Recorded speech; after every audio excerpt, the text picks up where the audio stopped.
এই যে তার সন্তান সোহাগ মামলার এই বাদীর ছেলে, তার নিজের মুখে শুনেন মামলা দেওয়া হয়েছিল কিন্তু পুলিশ মামলা গ্রহণ করে নাই, পুলিশ তার মামলা গ্রহণ করে নাই। আজকে পুলিশ ভিন্ন খাতে এই মামলাকে নেওয়ার জন্য ষড়যন্ত্র শুরু করছে। সব জায়গায় চাঁদাবাজি, শরিয়াতপুর বাস সব বন্ধ, শুনলাম আজকে তাদেরকে বহিষ্কার করা হয়েছে। অথচ আজকে আপনারা দেখেছেন প্রেস ব্রিফিংয়ে সাংবাদিক সম্মেলনে ঊর্ধ্বতন কর্মকর্তাদের কাছে বারবার জানানো হয়েছে, কিন্তু না, যতক্ষণ পর্যন্ত সব জায়গায় প্রচার না হয়েছে ততদিন পর্যন্ত বহিষ্কার করা হয় নাই।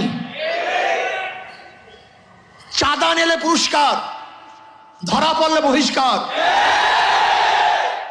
ভাইরাল হলে গ্রেফতার। কি ভেবেছেন বাংলাদেশের মানুষ বোকা?